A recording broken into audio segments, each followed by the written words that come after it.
नमस्ते बच्चों, कैसे हो? सब ठीक ठाक?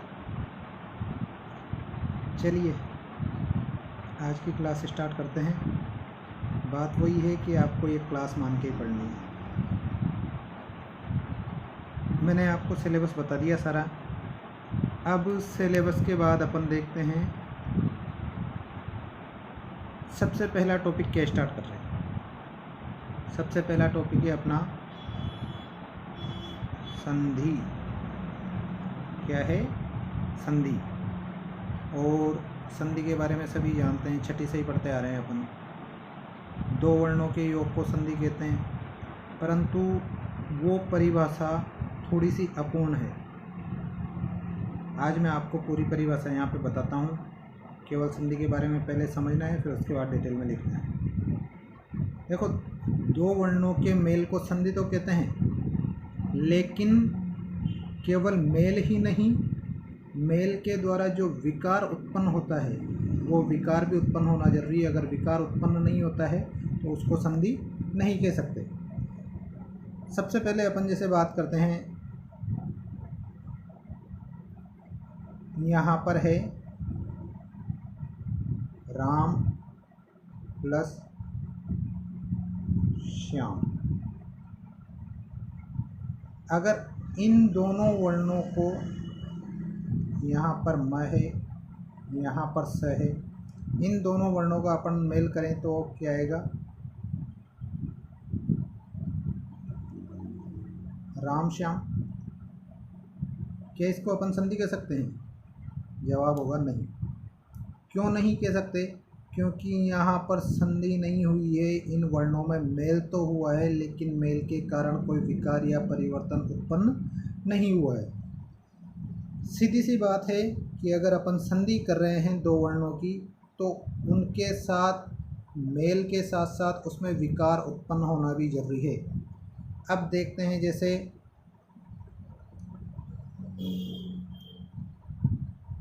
विद्या प्लस आलय, इन दोनों में दो वर्णों का मेल करेंगे। यहाँ से निकालेंगे अपन आ, यहाँ से निकालेंगे आ, दोनों का मेल करेंगे तो दोनों के द्वारा एक विकार उत्पन्न होगा। यहाँ पर दो आ ना होकर उन दोनों की जगह परिवर्तन होकर क्या हो जाएगा? एक आ। और एक आ होने के बाद क्या बनेगा? यहाँ पर तो विद्या आधा बचा है, फिर दो आ की जगह एक आ हो गया है और पीछे लय है। इन तीनों को जोड़ेंगे तो क्या बनेगा? विद्या, ये आ इसमें मिल गया और पीछे क्या है? लय, विद्यालय। इस प्रकार जो ये विकार उत्पन्न होता है उसको संधि कहते हैं। दो वर्णों के मेल के द्वारा जो उन वर्णों में विकार उत्पन्न होता है उसको संधि कहते हैं। ये बात समझ लेना, आपकी विकार उत्पन्न होना जरूरी है। अब संधि में सबसे पहले अपन संधि की उत्पत्ति के बाद परिभाषा, ये दो चीज़ें देखते हैं। देखो, संधि की उत्पत्ति कैसे हुई है, आपको साथ साथ ये नोट्स भी बनाते चलना है, कॉपी में लिखना है। अगर कहीं पर आपको लगता है थोड़ा जल्दी है तो वीडियो को पॉज करके उसको कॉपी में लिख लेना। संधि की उत्पत्ति, संधि की उत्पत्ति तीन शब्दों से हुई है। सम प्लस धा प्लस की। सम प्लस धा प्लस की। तो इसमें सम क्या है? उपसर्ग। धा क्या है? धातु। और की क्या है? प्रत्यय। इस प्रकार अपन कह सकते हैं कि संधि शब्द कैसे बना है? सम उपसर्ग पूर्वक सम उपसर्ग पूर्वक धा धातु में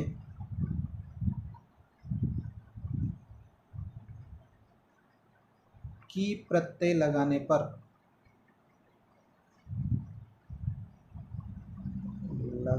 पर संधि शब्द बनता है। संधि शब्द बनता है। ये तो होगी संधि की उत्पत्ति। ये परिभाषा आप लिख लेना कि संधि शब्द कैसे बना है।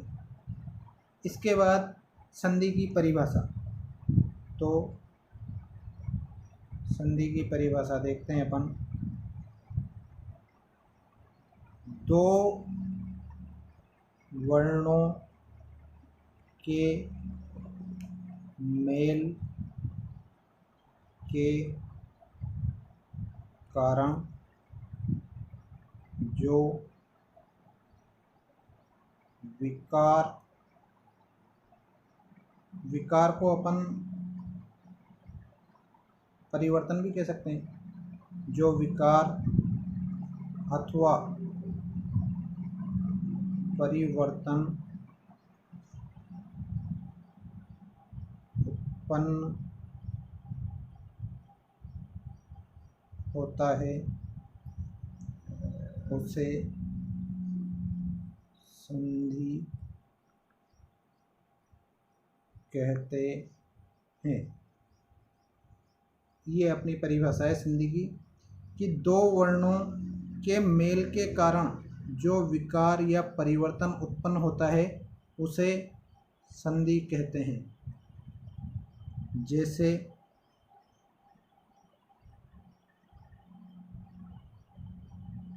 विद्या प्लस आलय, वही लिखना है। यहाँ से आ प्लस आ बराबर आ, क्या बनेगा शब्द?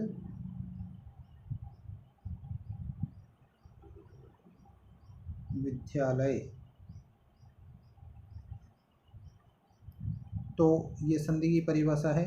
संधि की परिभाषा अपन ने समझ ली है, संधि की उत्पत्ति अपन ने समझ ली है।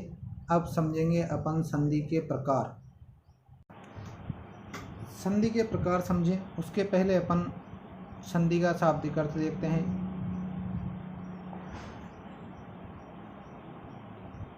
संधि का शाब्दिक अर्थ जोड़ होता है। संधि का शाब्दिक अर्थ क्या होता है? जोड़ होता है। जैसे अपन अस्थि संधि देखते हैं, हड्डियों के जोड़ को अस्थि संधि कहते हैं। कहीं पर दो समुद्रों का मिलन है तो वहाँ पर भी संधि होती है। तो संधि का सामान्य अर्थ जोड़ होता है। इसके अलावा संस्कृत में एक महान गुरु है पाणिनि। पाणिनि का नाम सबने सुना होगा। पाणिनि ने एक किताब लिखी है अष्टाध्यायी।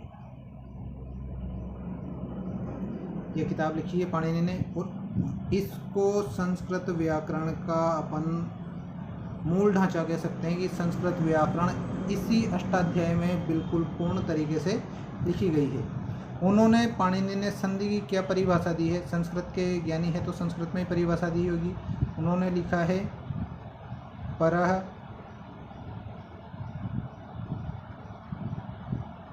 सन्निकर्ष संहिता।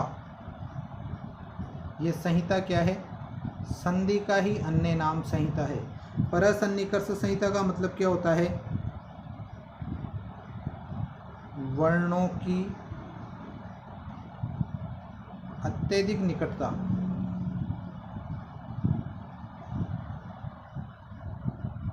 अत्यधिक निकटता संहिता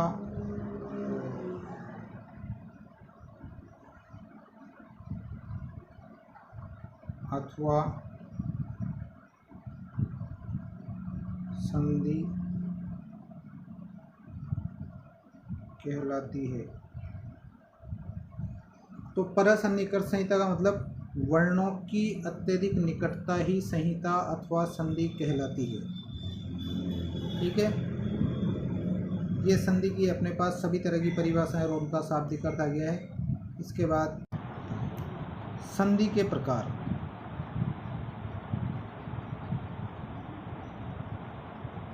संधि के प्रकार। संधि के प्रकार, संधि मुख्य रूप से 3 प्रकार की होती है। कितने प्रकार की होती है? 3 प्रकार की। वैसे संस्कृत में 5 प्रकार की भी मानी जाती है, परंतु अपने को 3 प्रकार की पढ़नी है। और वो 3 प्रकार कौन कौन से हैं? सबसे पहले स्वर संधि, नंबर 2 व्यंजन संधि। आपको ये सब कॉपी में लिखना है नोट्स बनाने के लिए। और नंबर 3 विसर्ग संधि।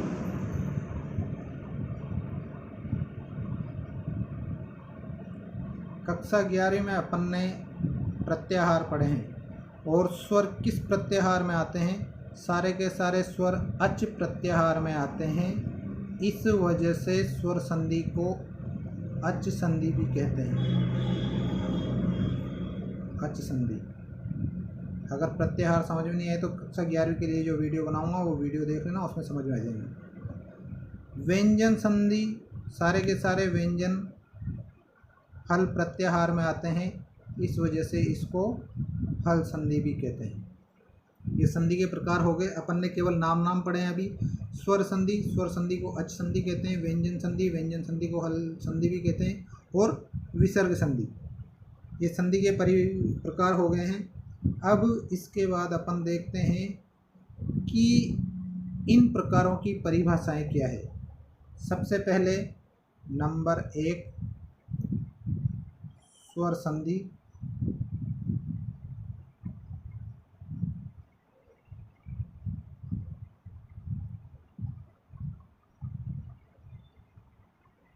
स्वर संधि या अच संधि, डिटेल में पढ़ना है अपने को। स्वर संधि या अच संधि, इसकी परिभाषा देखते हैं।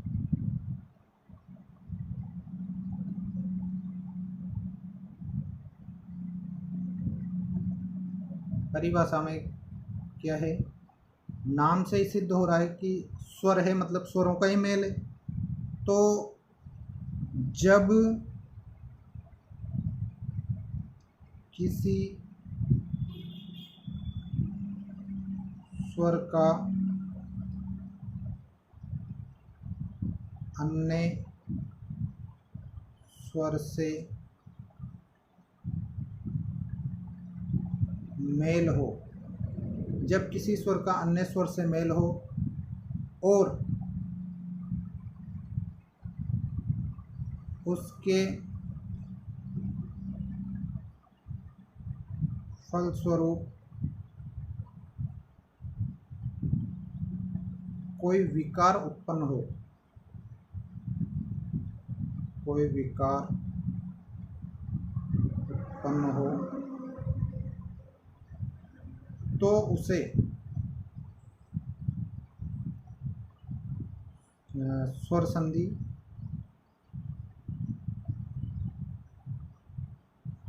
या अच संधि कहते हैं। जैसे उदाहरण अभी बताऊंगा। सबसे पहले परिभाषा को समझ लो। जब किसी स्वर का अन्य स्वर से मेल हो, मतलब स्वर का स्वर के साथ मेल हो और उसके फलस्वरूप कोई विकार उत्पन्न हो, तो उसे स्वर संधि या अच संधि कहते हैं। उदाहरण के द्वारा ज़्यादा समझ में आएगा। जैसे देखते हैं अपन, मैंने वहाँ पर बताया था, लेकिन यहाँ पर देख लेते हैं एक यण संधि का उदाहरण।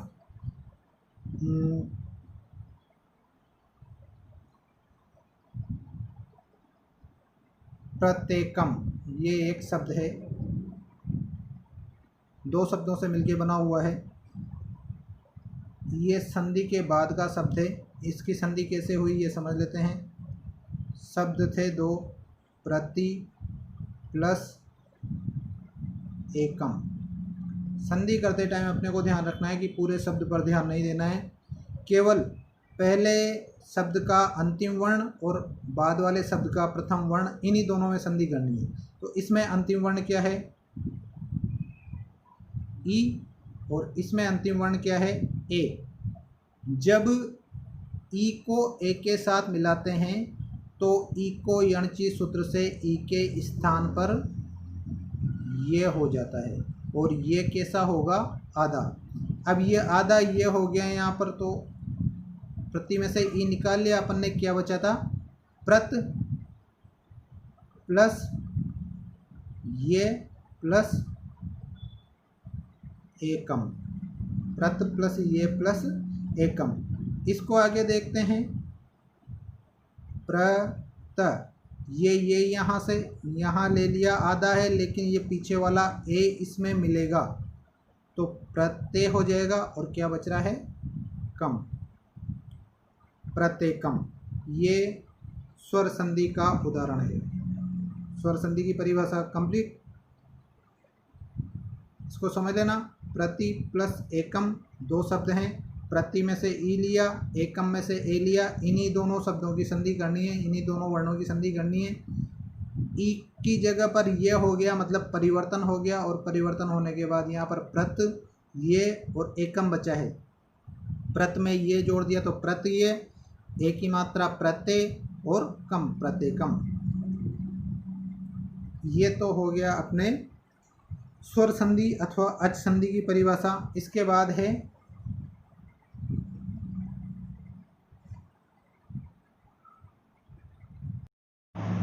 अपने पास है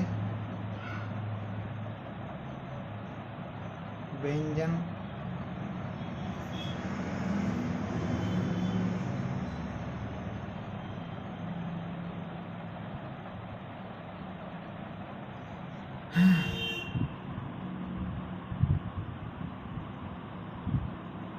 अरे क्या करूं यार, व्यंजन संधि। ये ऑनलाइन क्लासें ऐसे ही चलती है। व्यंजन संधि, व्यंजन संधि को अपन कहते हैं हल संधि। परिभाषा वो की वही है, केवल जहाँ पर स्वर आया था वहाँ पर व्यंजन आ जाएगा। एक जगह स्वर या व्यंजन हो सकता है, तो देखते हैं अपन व्यंजन संधि किसे कहते हैं। जब किसी व्यंजन वर्ण का किसी स्वर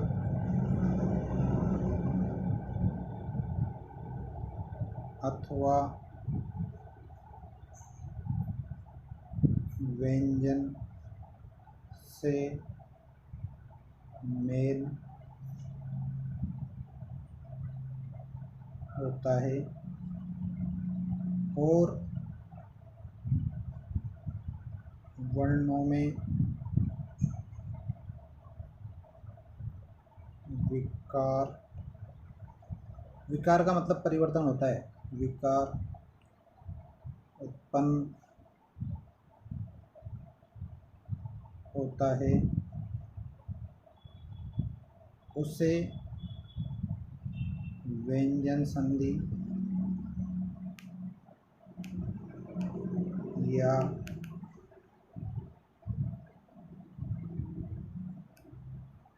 हल संधि कहते हैं। जैसे देखो, व्यंजन संधि अथवा हल संधि, जब किसी व्यंजन वर्ण का किसी स्वर अथवा व्यंजन, मतलब पहले वाला तो व्यंजन ही होगा, बाद वाला स्वर या व्यंजन कोई भी हो सकता है, से मेल होता है और वर्णों में विकार उत्पन्न होता है, मतलब वो स्वर और व्यंजन अथवा स्वर व्यंजन और व्यंजन मिल रहे हैं तो वहाँ पर जो विकार उत्पन्न होता है उसे व्यंजन संधि या हल संधि कहते हैं। जैसे व्यंजन संधि अथवा हल संधि में इसका उदाहरण देखते हैं अपन।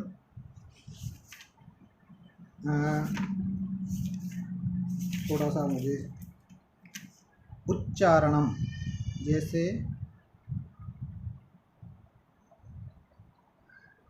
उच्चारणम, ये शब्द किस किस से मिलकर बना हुआ है? उत प्लस चारणम। यहाँ पर भी अपने को वही पहले शब्द का जो अंतिम वर्ण है और द्वितीय शब्द का जो प्रथम वर्ण है, यहाँ से अपन ने त निकाल लिया, यहाँ से च निकाल लिया।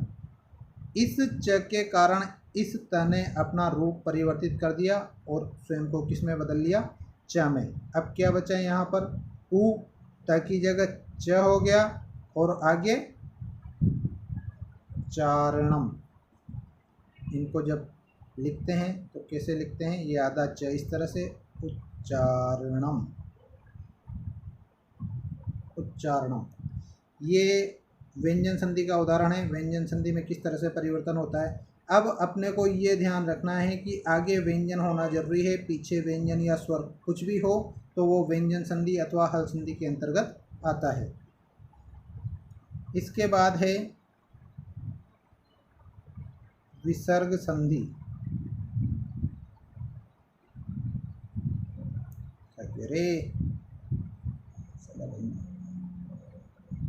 विसर्ग संधि समझ लेना इसको, संधि बंद हो गया यार। विसर्ग संधि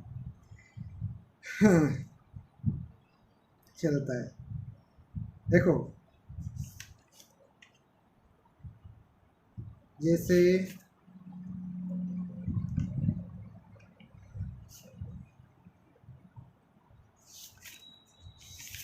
विसर्ग संधि की अपन परिभाषा देखते हैं।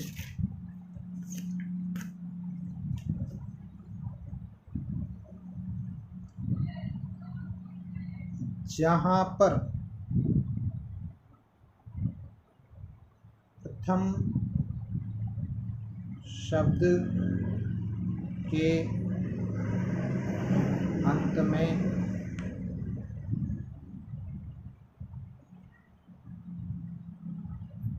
विसर्ग हो, प्रथम शब्द के अंत में क्या हो? विसर्ग हो, और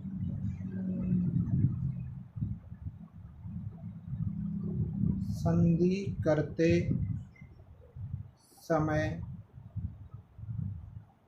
विसर्ग में परिवर्तन हो जाए,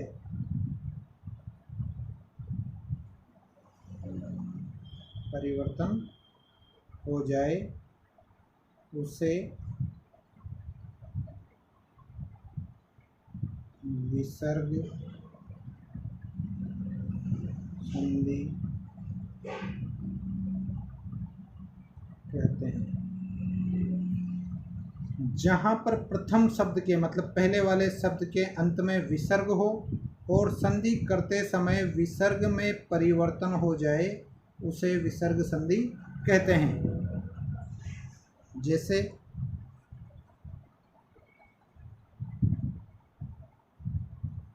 रामश्यते, रामश्यते। यहाँ पर अपने को ये देखना है कि ये शब्द किस किस से मिलके बना हुआ है। रामः, विसर्ग है यहाँ पर, प्लस शेते। इसका अंतिम वर्ण निकालेंगे, विसर्ग प्लस स। ये विसर्ग भी इस स के कारण परिवर्तन होकर क्या हो जाएगा? श हो जाएगा। और रामश, यादा श हुआ, पीछे वाला शेते जोड़ेंगे, रामश शेते। ये विसर्ग संधि का उदाहरण। तो बच्चों आशा है संधि अच्छे से समझ में आई होगी। अगर कुछ सुधार के सुझाव हैं तो सुझाव आप बता सकते हैं। पढ़ के अच्छा लग रहा हो तो वो भी बताना, और बुरा लग रहा हो तो वो भी बताना। क्लासेस देखना नहीं देखना आपके ऊपर है, देख लेना, वैसे काम की चीज़ें हैं। गर्मी लग रही है वो, ठीक है। चलिए इसको पढ़ना ध्यान से।